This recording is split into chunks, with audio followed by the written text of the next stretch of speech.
When we look at the effect on society, there are a number of people advantaged socially in New Zealand by the Super 15.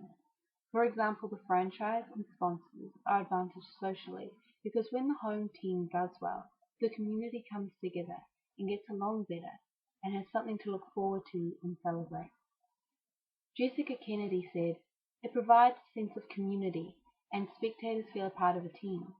For example, supporters all feel connected to each other and like they belong. This means that the franchise and local community benefit from the money gained through the spectators."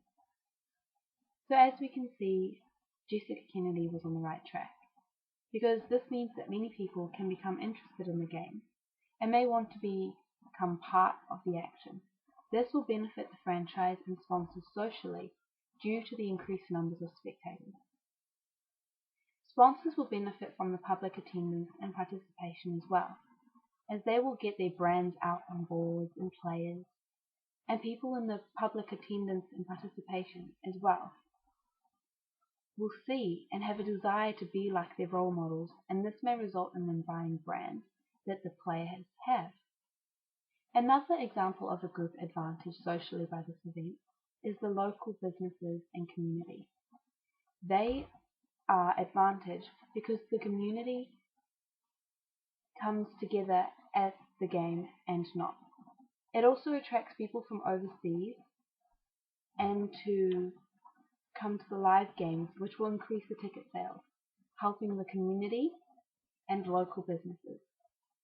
Recently, the Chiefs got into the grand finals for the second time in a row in 2 years. The Hamilton community is excited and getting into the excitement of the Super 15 championship. Mike Ward said, "Last year's Super 15 final was brilliant for Hamilton. This is the sort of thing that is marvelous for the city." Although, in contrast, the local community is disadvantaged socially by this event, because players misbehaving on and off the field will also have an impact on the community and hometown, as it could give the community a bad name. Another example of a group disadvantaged socially by this event is the New Zealand society as a whole.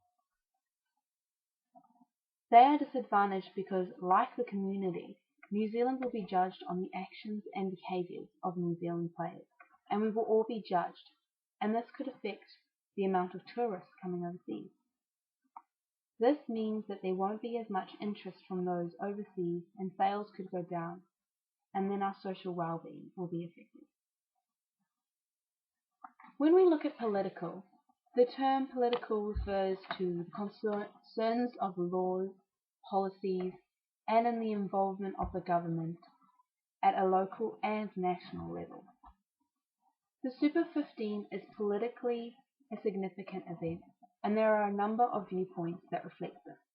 For example, spectators are advantaged politically because there are rules that apply to them, such as the laws of limit for purchasing alcohol.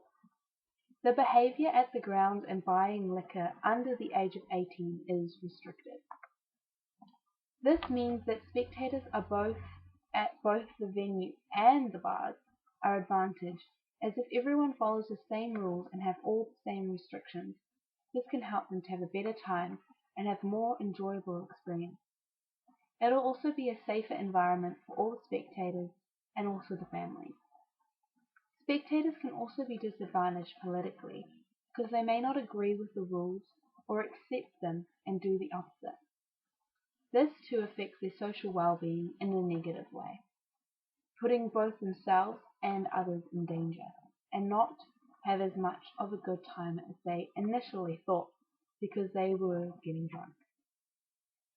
Senior Sergeant Scott Banfield, head of Christchurch's team policing unit, said 5 people were arrested and 16 people were evicted from the new AMI Stadium for alcohol-related disorder.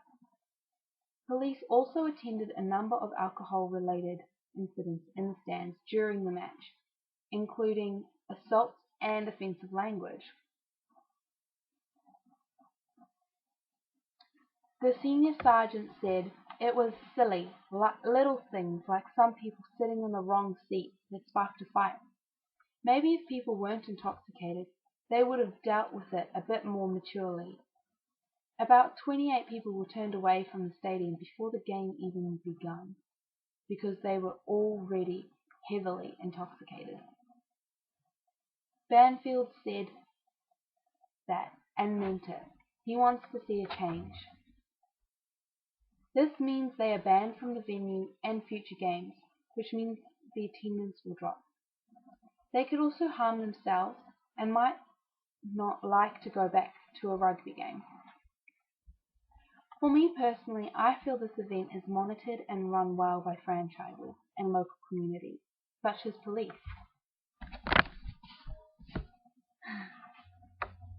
For alcohol in particular, every time I've gone to a game, I have never seen anyone drunk, and never seen any bad behavior. There are also guards around, and food area is laid out well and professionally, and the alcohol area is separate from all the stalls for food and drink. In the future, I personally would like to see more alcohol restricted areas, like having areas where no one is allowed to drink, because then families could bring their kids and not be too worried. This will mean that those that want to drink can, and those that want their kids safe and not to worry can enjoy the game. When we look at others, we can see there are a number of people advantaged politically by the Super 15. For example, players, cheerleaders, coaches, etc. are advantaged politically due to this event because they get the exposure they need to be noticed by other companies, franchise teams, and more. They also enhance both their social and spiritual well-being. This will also advantage the family, as the individual has gained a job as a result of the event providing more job opportunities in the local area. This means that there are many job opportunities and publicity available for you when you are involved in this event. This could also open up many doors for you later in life. My friends feel if politics were involved with cheerleading, it would make life a lot easier, as there would be more advertisements and teams would become bigger, therefore making the performance easier. This is from Lauren, a cheerleader for the Breakers game. She also says it would also help develop New Zealand gyms, as they are downgraded compared to America, and with funds they could upgrade the gyms and train athletes, resulting in better cheerleaders who would represent New Zealand, putting us on the map as a great destination for upcoming cheerleaders.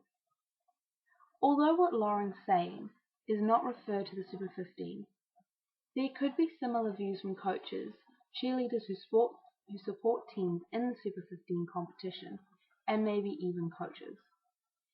They may have the same opinions or views as Lauren, who is a college-grade cheerleader and cheers for the New Zealand Breakers and may later cheer for a Super 15 rugby team if she wishes.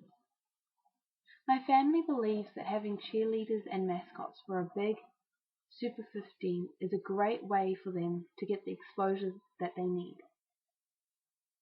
Those who cheer and represent the teams are getting a great TV time, also noticed by bigger companies to hire them. I also think it gives them the experience they need to further their career. My friends and families of the cheerleaders support staff will favour the team, as they will go to watch the game